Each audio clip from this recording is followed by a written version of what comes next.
Welcome to 585. దేశ ప్రజలపై మరోసారి పెట్రోల్ వడ్డనకు రంగం సిద్ధమైంది. రాబోయే 2-3 వారాల్లో పెట్రోల్ ధరలు లీటర్కు 10 రూపాయలు పెరిగే అవకాశం ఉన్నట్టు ఆర్థిక రంగ నిపుణులు వెల్లడించారు. ఇప్పటికే లీటర్పై 3 రూపాయలు పెంచినప్పటికీ ఆయిల్ మార్కెటింగ్ కంపెనీలు ఇంకా భారీ నష్టాల్లోనే ఉన్నాయి. అంతర్జాతీయంగా ముడి చమురు ధరలు కూడా పెరగడంతో మరోసారి ధరలు పెంచక తప్పని పరిస్థితి ఉందని అంటున్నారు.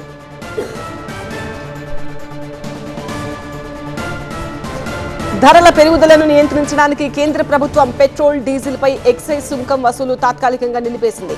అలాగే ప్రభుత్వ రంగ చమురు కంపెనీలు కూడా తమ లాభాలను వదులుకొని అధిక వ్యయాన్ని సొంతంగా భరించాయి. ఇంధన ధరలను 3 రూపాయలకు పెంచక తప్పలేదు. అయినప్పటికీ ఈ స్వల్ప పెరుగుదల కంపెనీల రోజువారీ నష్టాలను కొంతమేర తగ్గించిందే తప్ప పూర్తిగా తొలగించలేకపోయింది. ప్రతిరోజు ఆయిల్ మార్కెటింగ్ కంపెనీలు 1700 కోట్ల రూపాయలు నష్టపోతున్నట్టు అంచనా. గత 10 వారాల్లో లక్షల కోట్లు నష్టపోయినట్టు కేంద్రం అంచనా వేసింది. ఆయిల్ మార్కెటింగ్ కంపెనీలకు ప్యాకేజ్ ఇచ్చే ప్రసక్తే లేదని కూడా కేంద్రం స్పష్టం చేసింది. గత్యంతరం లేని పరిస్థితుల్లో మరోసారి ఆయిల్ మార్కెటింగ్ కంపెనీలు పెట్రోల్ వడ్డనకు సిద్ధమవుతున్నట్టు తెలుస్తోంది. ఇప్పటికే దేశవ్యాప్తంగా పెట్రోల్ ధరల పెంపుపై నిరసనలు భగ్గుమంటున్నాయి. కేంద్రం తీరును విపక్షాలు తప్పుబడుతున్నాయి.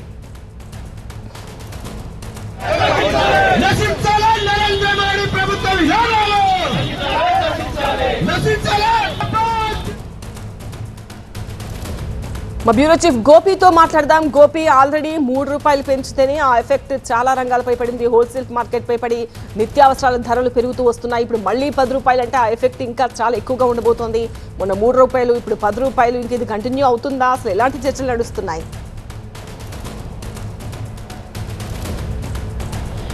నిన్న పెంచిన 3 రూపాయలు కేవలం ఆరంభం మాత్రమే. రానున్న రోజుల్లో అంటే 2-3 వారాల్లో ఈ పెట్రోల్, డీజిల్ ధరలు 10 రూపాయల నుంచి 20 రూపాయల వరకు కూడా పెరిగే అవకాశం ఉన్నట్లుగా ఆర్థిక నిపుణులు, కేంద్ర ప్రభుత్వ వర్గాల నుంచి మనకు వస్తున్న సమాచారం. నిన్న పెరిగిన 3 రూపాయల పెట్రోల్ ధరతో ఇప్పుడు ఉన్న ఆయిల్ కంపెనీలకి వస్తున్న నష్టాలు భర్తీ అయ్యే శాతం కేవలం 10% మాత్రమే అని మాత్రం అంచనాలు ఉన్నాయి. సో ఎందుకంటే ఈ ప్రస్తుతం అంతర్జాతీయంగా మార్కెట్లో ఇటు ముడి చమురు బ్యారెల్ ధర $106 నుంచి $110 ఉంది. సో ప్రస్తుతం లీటర్ పెట్రోల్ పైన 10 రూపాయల నష్టం, లీటర్ డీజిల్ పైన 30 రూపాయల వరకు కూడా ఆయిల్ కంపెనీలు నష్టాన్ని ఒక రోజుకి భరించాల్సిన పరిస్థితి. సో సుమారు రోజుకి ఇటు 1700 కోట్ల వరకు కూడా 1000 కోట్ల నుంచి 1700 కోట్ల వరకు కూడా నష్టం వస్తుంది. ఒక త్రైమాసికంలో 3 నెలల వ్యవధిలో 1,00,000 కోట్లకు పైగా నష్టాన్ని ఇప్పటికే యుద్ధం ప్రారంభమై 75 రోజులు అవుతుంది. సో ఈ గడిచిన 70 రోజుల్లో ఈ బ్యారెల్ చమురు ధరలు పెరగడం, సో వాటి ప్రభావం ఆయిల్ కంపెనీలపై పడడంతో సుమారు 1,00,000 కోట్లకు పైగా నష్టాల్లో ఉన్నాయి.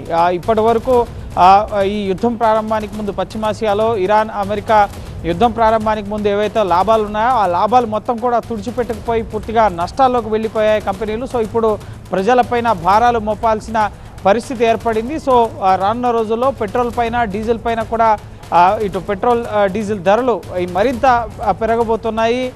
దానికి ముఖ్యంగా ఒకేసారి పెంచితే ప్రజలు ఇబ్బందులకు గురవుతారన్న కోణంలో కొద్దిగా ముఖ్యంగా ఈ అంతర్జాతీయ మార్కెట్లో ధరలకు అనుగుణంగా ఇటు ప్రైవేట్ ఈ చమురు కంపెనీలకు వస్తున్న నష్టాల ఆధారంగా ఈ ధరల పెరుగుదల ఉండే అవకాశం కనిపిస్తుంది. ఇప్పటికే ప్రజల్ని ఈ పెట్రోల్, డీజిల్ వినియోగాన్ని తగ్గించుకునే దిశగా ముఖ్యంగా దేశవ్యాప్తంగా కూడా ఒక క్యాంపెయిన్ అనేది ప్రారంభమైంది. పబ్లిక్ ట్రాన్స్పోర్టేషన్ యూటిలైజ్ చేయడం, ఎలక్ట్రిక్ వాహనాలను వినియోగించడం, ఇటువంటి క్యాంపెయిన్స్, ఇటు పెట్రోల్, డీజిల్ వినియోగాన్ని తగ్గించడం, ఇటువంటి క్యాంపెయిన్స్ ప్రారంభమయ్యాయి. మరోపక్క విపక్షాలు దేశవ్యాప్తంగా ఆందోళనలు కొనసాగిస్తున్నాయి. పెంచే పెట్రోల్, డీజిల్ ధరలను వెంటనే తగ్గించాలన్న డిమాండ్ని విపక్షాలు చేస్తున్నాయి. కానీ ప్రస్తుతం ఆ పరిస్థితి అయితే, తగ్గించే పరిస్థితులు అయితే కనపడడం లేదు. రానున్న రోజుల్లో ఇంకా ఈ పెట్రోల్, డీజిల్ ధరల భారం మరింత పెరిగే అవకాశం కనిపిస్తుంది సామాన్యులపైన. ఇప్పటికే ఈ పెట్రోల్, డీజిల్ ధరల పెరుగుదలతో ముఖ్యంగా అన్ని రంగాలపైన కూడా ప్రభావం పడుతుంది.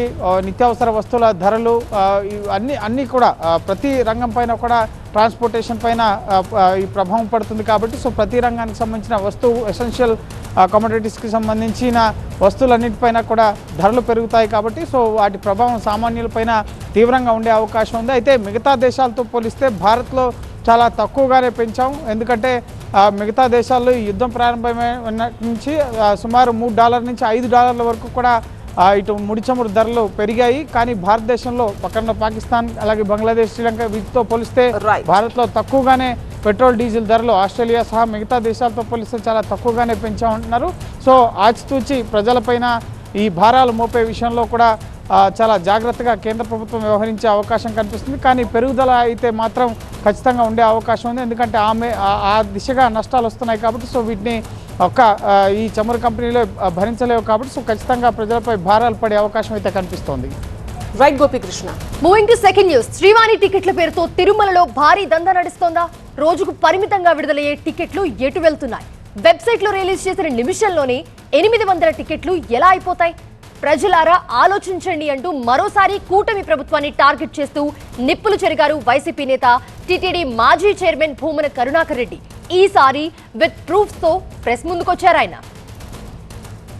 వెబ్సైట్ లో 9 గంటలకు టికెట్లు విడుదలవ్వడంతో వెంటనే లాగిన్ అయ్యారు భూమన. కానీ 9 గంటల 1 నిమిషానికి సోల్డ్ అవుట్ అని రావడంతో ఆగ్రహానికి గురయ్యారు. ఇది కాదా దోపిడీ అంటూ పాలకులను నిలదీశారు. ఓల్డ్ సాఫ్ట్వేర్ ను ఉపయోగిస్తూ దోపిడీ చేస్తున్నారని ఆరోపించారు. శ్రీవాణి టికెట్ల అమ్మకాల్లో రోజుకు 40 లక్షల అవినీతి జరుగుతుందని ఫైర్ అయ్యారు భూమన. 8:50 నుంచి ఇక్కడ సిద్ధంగా ఉండి 9 గంటలకు రిలీజ్ చేయటం ప్రారంభించగానే నేను నా ఆధార్ కార్డును నొక్కితే 9:01 కల్లా అంటే కేవలం 1 నిమిషంలో 800 టికెట్లు సోల్డ్ అయినట్టుగా ఆన్లైన్లో చూపిస్తున్నది. ఎంత దుర్మార్గం, ఎంత అవినీతి, ఎంత అరాచకం, ఎంత అప్రతిష్ట టీటీడీకి. మొత్తం 800 టికెట్లు 10,000 రూపాయల టికెట్లన్నీ 15,000కు అమ్మేయటం కారణంగా ఇక్కడ 9:01కి అయిపోయినాయి. ఇక్కడి నుంచి ఆన్లైన్లో లేవు.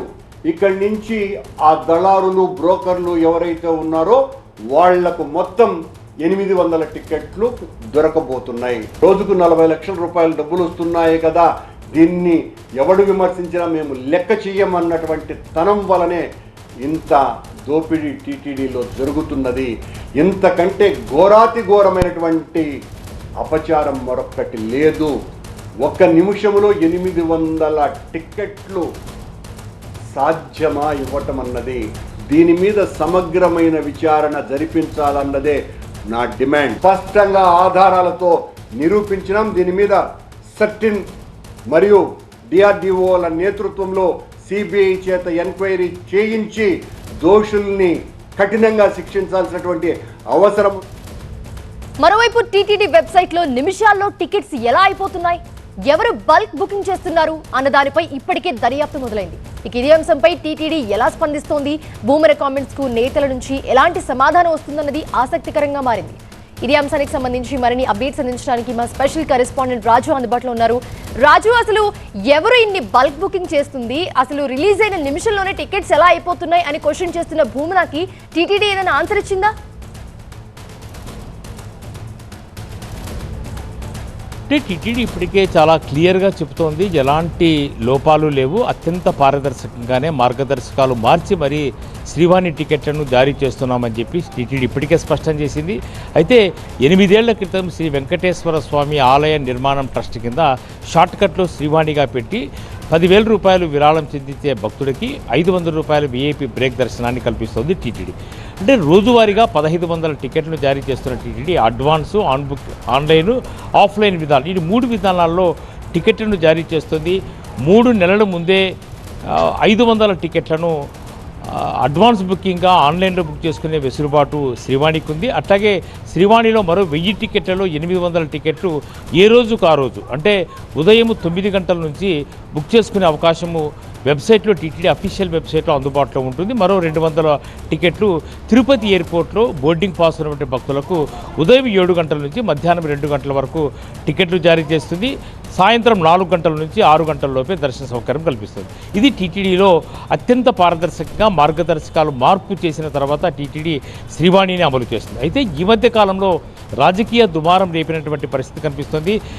ఏదైతే ఆన్లైన్లో ఉదయం 9 గంటలకు జారీ చేస్తుందో, జారీ చేసినటువంటి టికెట్లు 1 నిమిషంలోనే, రిలీజ్ అయినటువంటి 1 నిమిషంలోనే అయిపోతున్నాయి. దాదాపుగా 800 టికెట్లు ఏ రకంగా అవుతున్నాయి, ఇది దళారీల చేతులకు అందుతోంది అన్నదే ప్రధానమైన ఆరోపణ వైసీపీ చేస్తోంది.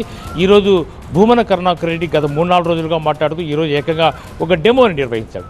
అయితే టీటీడీ మాత్రం ఇప్పటికే చాలా స్పష్టంగా చెప్తోంది, ఒకటి ఏఏ ఆధారిత ఆటో కాపీయింగ్తో పాటు అంటే ఏదైతే వివరాలను ఏ టెక్నాలజీతో వివరాలను నమోదు చేసి ఆ తర్వాత ఈజీగానే పొందుతున్నారు. దీనిపైన ఎప్పటికప్పుడు టీటీడీ సాఫ్ట్వేర్ కూడా మార్చే ప్రయత్నం చేస్తుంది. ఎట్టి పరిస్థితుల్లోనూ అక్రమాలకు లేదంటే దళారుల చేతికి అందకుండా భక్తులకు మాత్రమే శ్రీవాణి దర్శనం టికెట్లు అందే విధంగానే టీటీడీ అత్యంత పారదర్శకంగా అమలు చేస్తున్నాం, జారీ చేస్తున్నామని చెప్పే ప్రయత్నం చేస్తున్న నేపథ్యంలో రాజకీయంగా చేస్తున్న విమర్శలు కానీ టీటీడీ కొట్టిపారేస్తోంది. అయితే భక్తులకు అందడం లేదని వైసీపీ ఆరోపిస్తుంటే భక్తులకు టెక్నాలజీని ఉపయోగిస్తున్నారు కాబట్టి పాత టెక్నాలజీని లేదంటే సెక్యూరిటీకి సంబంధించినటువంటి ఎలాంటి లోపాలు లేకుండా అమలు చేస్తున్నటువంటి సాఫ్ట్వేర్లో ఎప్పటికప్పుడు శాస్త్రీయంగా తీసుకోవాల్సిన అన్ని జాగ్రత్తలు తీసుకుంటామని టీటీడీ చెప్పే ప్రయత్నం చేస్తున్న నేపథ్యంలో ఖచ్చితంగా శ్రీవాణి టికెట్ల వ్యవహారం మాత్రము ఇప్పుడు వివాదాస్పదంగా మారిపోయింది. టీటీడీ మాత్రం చాలా పారదర్శకంగానే భక్తులకు అందే ప్రయత్నం చేస్తున్నట్టుగా టీటీడీ కూడా ప్రకటిస్తోంది. Right, thanks for the updates Raju. అక్కడ శ్రీవాణి టికెట్లు, ఇక్కడ ఐపీఎల్ టికెట్లు. ఐపీఎల్ ఫీవర్ లో ఉన్నారా? Be alert. ఐపీఎల్ టికెట్ పేరుతో సైబర్ గేమ్ మొదలైంది. ఒక్క క్లిక్ తో మీ బ్యాంక్ అకౌంట్ ఖాళీ అయ్యే ఛాన్స్ ఉంది. ఈ ఐపీఎల్ ఫేక్ టికెట్ల దందా గుట్టురట్టు చేసింది టీవీ9. ఉప్పల్ స్టేడియంలో ఈ నెల 22న జరగనున్న Sunrisers Hyderabad Royal Challengers Bengaluru match craze ని క్యాష్ చేసుకుని సైబర్ కేటుగాళ్లు రంగంలోకి దిగారు. ఫేక్ టికెట్ వెబ్సైట్లు, డూప్లికేట్ యాప్స్ తో ఫ్యాన్స్ ని టార్గెట్ చేస్తున్నారు. ఐపీఎల్ టికెట్లపై ఫ్యాన్స్ కు భారీ డిస్కౌంట్ ఇస్తామంటూ ఫేక్ ప్రకటనలతో సోషల్ మీడియాలో పోస్టులు పెడుతున్నారు. ఒరిజినల్ డిస్ట్రిక్ట్ యాప్ మాదిరిగా నకిలీది క్రియేట్ చేసి మోసం చేస్తున్నారు.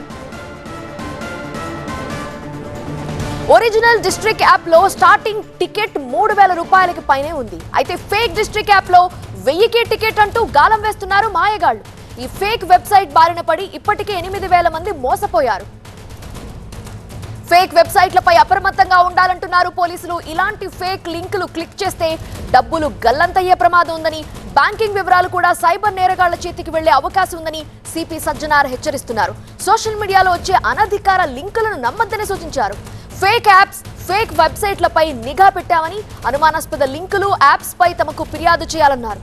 సైబర్ మోసాల పట్ల క్రికెట్ ఫ్యాన్స్ అప్రమత్తంగా ఉండాలని సూచిస్తున్నారు పోలీసులు. మా ప్రతినిధి ప్రణీతని అడిగి మరిన్ని వివరాలు తీసుకున్నాం. ప్రణీత, పోలీసులు ఆ ఫేక్ వెబ్సైట్లని బ్లాక్ చేయాల్సిన అవసరం కూడా ఉంది, ఏమంటున్నారు వాళ్ళు? అలానే అధికారిక వెబ్సైట్ లేదా యాప్ ఏ విధంగా ఉంటుందో ఒకసారి చెప్పండి. సో ఈ నెల 22న ఉప్పల్ స్టేడియం వేదికగా ఎస్ఆర్హెచ్ ఆర్సీబీ మధ్య మ్యాచ్ ఉంది.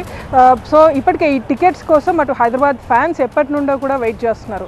కొంతమంది దాదాపు 1 వీక్ నుండి వెయిట్ చేస్తుంటే, ఇంకొంతమంది ముందుగానే అటు ఎక్కడైనా సరే ఈ టికెట్స్కి సంబంధించిన లింక్స్ వస్తే వాటిని క్లిక్ చేస్తున్నారు. కానీ అఫీషియల్గా డిస్ట్రిక్ట్ యాప్లో మాత్రం కేవలం నిన్న సాయంత్రం 5 o'clockకి మాత్రమే ఆ లింక్ని ఓపెన్ చేశారు. సో లింక్ని ఓపెన్ చేసినటువంటి ఎగ్జాక్ట్లీ 5 minutesలోనే దాదాపు సీటింగ్ కెపాసిటీ 33,000 ఉంటే 2 లక్షల మంది ఆ టికెట్స్ని ఆన్లైన్లో కొనుక్కునేందుకు క్యూలో ఉన్నారు. సో అక్కడ మనం ఆ యాప్ ఓపెన్ చేసి టికెట్స్ సెలెక్ట్ చేయగానే 2 lakh క్యూని మనకు అక్కడ చూపించింది. అంటే ఆ స్థాయిలో ఈ మ్యాచ్కి క్రేజ్ ఉంది. ఈ స్థాయిలో క్రేజ్ ఉంటే మరోవైపు ఫేక్ యాప్లో మాత్రం ఈజీగా మీకు ఈ టికెట్స్ చాలా తక్కువ రేట్కే ఇస్తున్నాము, ఐపీఎల్ హైదరాబాద్ ఫ్యాన్స్ కోసమే ప్రత్యేకించి డిస్కౌంట్ ఆఫర్ అంటూ కొన్ని ప్రకటనలు ఇన్స్టాగ్రామ్లో చేస్తున్నారు. That exactly official district app ఏదైతే ఉందో ఎగ్జాక్ట్లీ అదే డిస్ట్రిక్ట్ యాప్ను పోలినటువంటి ఒక ఫేక్ యాప్ని క్రియేట్ చేశారు. దానికోసం ఒక ప్రత్యేకించి ఒక ఫైర్ ఫ్రేమ్ని కూడా క్రియేట్ చేసి ఎగ్జాక్ట్గా డిస్ట్రిక్ట్ యాప్లో ఏ విధంగానైతే టికెట్ బుకింగ్ ప్రాసెస్ ఉంటుందో అదే తరహా అఫీషియల్గా ఇది కనిపించే విధంగా సైబర్ ఫ్రాడ్స్టర్స్ ఈ తరహా క్రైమ్కి పాల్పడ్డారు. సో తెలియనటువంటి క్రికెట్ ఫ్యాన్స్ ఎవరైతే మ్యాచ్కి ఎట్లయినా సరే పోవాలని ఎంతూజియాజంగా ఉన్నటువంటి వాళ్ళు ఆ లింక్స్ని క్లిక్ చేశారు, డబ్బులు చెల్లించారు. కానీ తిరిగి చూస్తే టికెట్ ఎక్కడా కూడా రాలేదు, కేవలం ఆ పేమెంట్ అయిపోయింది, ఆ విండో అంతా కూడా క్లోజ్ అయిపోయింది. సో దీంతో మోసపోయామని చాలా మంది ఇప్పటికే ఇన్స్టాగ్రామ్లో ఆ ఫేక్ లింక్స్ కింద కమెంట్స్ చేస్తున్నారు. ఇది ఫేక్ లింక్, ఫేక్ వెబ్సైట్, దీన్ని నమ్మద్దు అంటూ. సో దీన్నే టీవీ9 కూడా కొన్ని అఫీషియల్గా ఒక టికెట్ని బుక్ చేసేటువంటి ప్రయత్నం చేసింది. సో దాంట్లో భాగంగానే ఈ తరహా ఫేక్ ఐపీఎల్ టికెట్స్ స్కామ్ బయటకు వచ్చింది. దీన్ని పోలీస్ అధికారులకు పంపించగా ఇవాళ మార్నింగ్ హైదరాబాద్ సిపి సజ్జనార్ సైతం ఈ స్టోరీ పైన ఆయన స్పందించారు. ఇట్లాంటి ఫేక్ లింక్స్ని, ఫేక్ యాప్స్ని ఎవరు కూడా దాన్ని ఓపెన్ చేయవద్దు. ఒకవేళ ఓపెన్ చేసినా సరే దాన్ని ఎట్టి పరిస్థితిలో కొనవద్దు. సో కేవలం అఫీషియల్ డిస్ట్రిక్ట్ యాప్ అయితే ఉందో దాంట్లో మాత్రమే టికెట్స్కి సంబంధించినటువంటి సేల్ ఉంది. ఎవరు కూడా ఇట్లాంటి ఫేక్ వెబ్సైట్స్లో దాంట్లోకి వెళ్ళి టికెట్స్ని పర్చేస్ చేయొద్దు అంటూ కూడా పోలీసులు సూచిస్తున్నారు. సో దీని మీద హైదరాబాద్ పోలీసులు కూడా ఈ లింక్స్ ఏవైతే ఉన్నాయో ఇప్పటికే పోలీసుల దగ్గర ఆ లింక్స్ ఉన్నాయి కాబట్టి ఖచ్చితంగా దాన్ని బ్లాక్ చేసేటువంటి ప్రయత్నం అయితే చేస్తున్నారు. Right Praneetha, thank you for joining. POCSO కేసులో ఆరోపణలు ఎదుర్కొంటున్న బండి భగీరథ్ కోసం పోలీసులు వెతుకుతున్నారు. 4 బృందాలుగా ఏర్పాటు చేసి ముమ్మర గాలింపు చేపడుతున్నారు. కరీంనగర్, ఢిల్లీ, హైదరాబాద్ లో బండి భగీరథ్ కోసం అన్వేషణ కొనసాగుతోంది. మరోవైపు బండి భగీరథ్ పై లుకౌట్ నోటీసులు జారీ అయ్యాయి. భగీరథ్ దేశం దాటిపోకుండా ఉండేందుకు పోలీసులు లుకౌట్ నోటీసులు జారీ చేయించారు. ప్రస్తుతం పరారీలో ఉన్న అతని కోసం పోలీసులు పలు ప్రత్యేక బృందాలుగా ఏర్పడి గాలింపు చేపట్టారు. ఈ క్రమంలో బంజారాహిల్స్ లోని బండి సంజయ్ ఇంట్లోనూ తనిఖీలు నిర్వహించారు. భగీరథ్ తో నిరంతరం టచ్ లో ఉన్న వారి వివరాలను సేకరిస్తున్నారు. అతని స్నేహితులు, బంధువుల ఇళ్లపై కూడా పోలీసులు ప్రత్యేక నిఘా ఉంచినట్లు తెలుస్తోంది. పేట్ బషీర్బాద్ పోలీస్ స్టేషన్లో భగీరథ్ పోలీసుల ఎదుట లొంగిపోతారని ప్రచారం సాగుతోంది.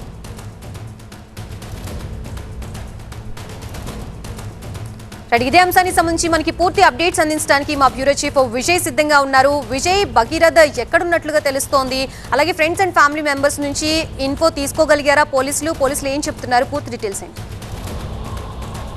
పోక్సో కేసులో నిందితుడిగా ఉన్న బండి సంజయ్ కుమారుడు బండి భగీరథ్ కోసం పోలీసులు అయితే వెతుకుతున్నారు. మొత్తం 4 బృందాలు మొత్తం కరీంనగర్, ఢిల్లీ, హైదరాబాద్తో పాటుగా కొంత ఈ హైదరాబాద్ సరౌండింగ్ ప్రాంతాల్లో కూడా ప్రస్తుతం పోలీసులు వెతుకుతున్నారు. అయితే దేశం దాటిపోకుండా, ఎందుకంటే ఈ కేసులో నిన్న ఇంటరీమ్ రిలీఫ్ అయితే తెలంగాణ హైకోర్టు నుంచి రాలేదు. దాని తర్వాత తెలంగాణ రాష్ట్ర ముఖ్యమంత్రి కావచ్చు, లేకపోతే రాష్ట్ర డీజీపీ, సైబరాబాద్ సిపి, పోలీసులు అంతా కూడా చాలా సీరియస్గా బండి భగీరథ్ కోసం వెతుకుతున్నారు. ఆ ఇన్వెస్టిగేషన్కి కోఆపరేట్ చేయాలి. ఖచ్చితంగా ఆయన ఎక్కడున్నాడన్న విషయానికి సంబంధించి కుటుంబ సభ్యుల నుంచి సమాచారం తీసుకోవడం కోసం బండి సంజయ్ నివాసానికి వెళ్ళారు. కరీంనగర్లో బండి సంజయ్ నివాసానికి వెళ్ళారు.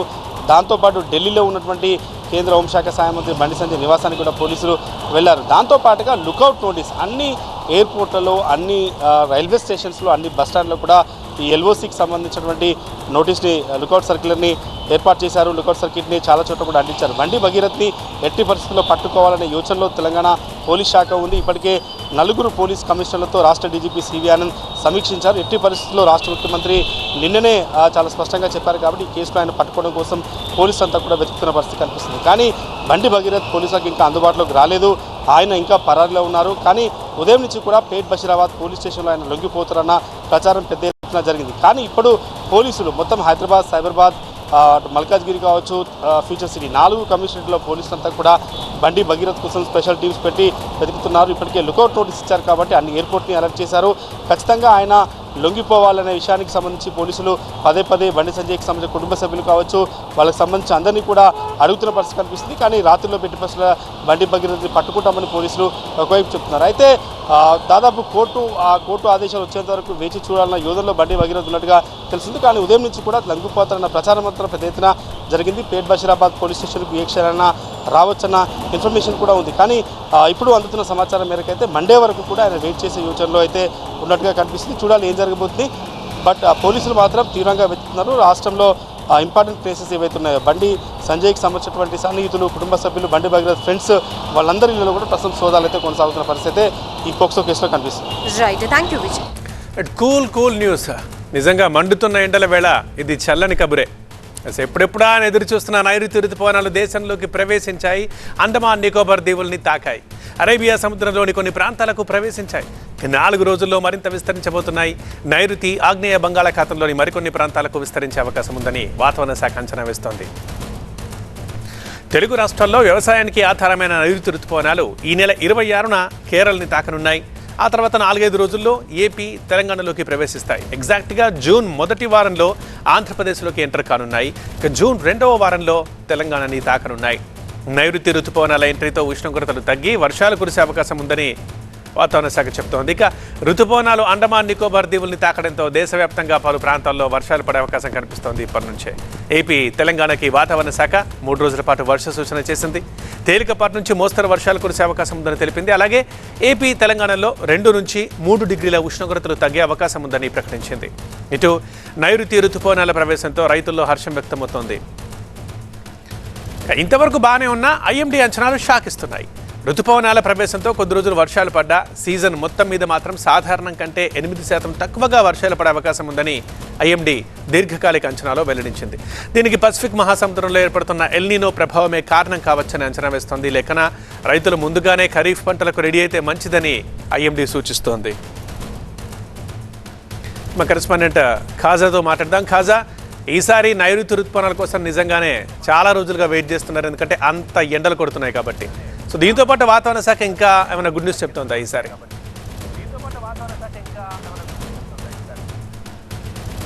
ఖచ్చితంగా సాధారణ స్థితి కంటే 6 రోజుల ముందుగానే అండమాన్ నికోబార్ దీవుల సమీపానికి ఈ నైరుతి ఋతుపవనాలు ప్రవేశించాయి. మరో 2-3 రోజుల్లో ఇంకా మిగిలిన ఆగ్నేయ నైరుతి బంగాళాఖాతంతో పాటు అరేబియా మహాసముద్రంలోని మరికొన్ని ప్రాంతాలకు విస్తరించేందుకు అనుకూల వాతావరణం ఉంది. ఎందుకంటే ఇప్పుడు నైరుతి బంగాళాఖాతం పరిసర ప్రాంతాల్లో ఒక అల్పపీడనం కూడా ఉంది. ఇది నైరుతి ఋతుపవనాలు మరింత విస్తరించేందుకు అనుకూల వాతావరణాన్ని కల్పిస్తుంది. ఈ నేపథ్యంలోనే ఇప్పటికే అండమాన్లోకి ప్రవేశించిన ఋతుపవనాలు ఈ నెల 26వ తేదీ నాటికి కేరళ తీరాన్ని తాకే అవకాశం ఉందని ఐఎండీ అంచనా వేస్తుంది. అంటే 26వ తేదీ నాటికి ఒక తేదీ ఖరారు చేసినప్పటికీ దానికి 4 రోజులు అటు ఇటుగా అంటే 22 నుంచి 30వ తేదీలోగా ఏ సమయంలోనైనా కేరళ తీరాన్ని తాకే అవకాశం ఉంది. ఎందుకంటే ఈ నైరుతి ఋతుపవనాలు ఈ హిందూ మహాసముద్రం మీదుగా వచ్చి అరేబియా మహాసముద్రం పైనుంచి వర్షాలు కురిపిస్తాయి. వచ్చి అదే సమయంలో కేరళ పరిసర ప్రాంతాల్లో ఉన్న 14 వెదర్ స్టేషన్లలో దాదాపుగా 2.5 మిల్లీమీటర్ల వర్షపాతం 2 రోజుల పాటు కురవాల్సి ఉంటుంది. ఆ తర్వాత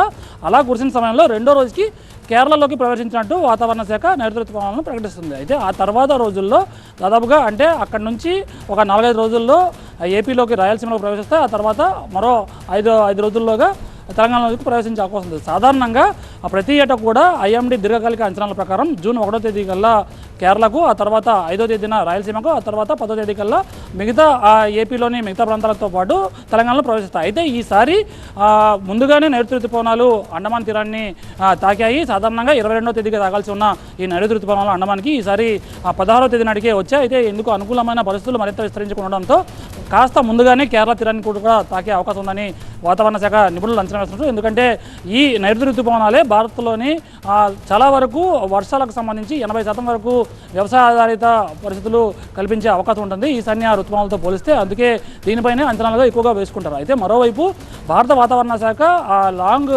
అంచనా ప్రకారం ఏదైతే ఉందో ఇది ఈ ఏడాది సాధారణం కంటే తక్కువ వర్షపాతం ఉంటుందని అంచనా ఉంది. అయితే ప్రస్తుత పరిస్థితులు బట్టి చూస్తే ఇప్పుడు పుష్కలంగా వర్షాలు కురుస్తాయి. అయితే ఫర్దర్గా మాన్సూన్ అడ్వాన్స్ అయ్యే పరిస్థితిని బట్టి అంచనా వేస్తామని వర్షాల పరిస్థితిపై అధికారులు చెప్తున్నారు. మొత్తం మీద ఈసారి నైరుతి ఋతుపవనాలు ముందుగానే అండమాన్లో ప్రవేశించిన తర్వాత మరికొద్ది రోజుల్లోనే 26వ తేదీ నాటికి కేరళని తాకుతాయి. ఆ తర్వాత ఏపీలోకి, ఆ తర్వాత తెలంగాణ ప్రవేశిస్తాయి. మొత్తం మీద జూలై 15 నాటికి పూర్తిగా దేశమంతా విస్తరించి పుష్కలంగా వర్షాలు కురిసే అవకాశం ఉంది. అయితే ఆ ఎల్నినో ప్రభావం కూడా దీనిపై పడే అవకాశం ఉందని వాతావరణ శాఖ నిపుణులు అంచనా వేస్తున్న తరుణంలోనే ఈ ప్రతికూల ప్రభావం తగ్గించేందుకు ఇండియన్ ఓషన్లో కూడా ఇండియన్ నినో అనే ఒక ఇండియన్ ఓషన్ డైపోల్ కూడా సహకరిస్తుంది. ఈ కారణంగానే వర్షాలు కురిసే అవకాశం ఉందని చెప్తున్నారు. రైట్ ఖాజా.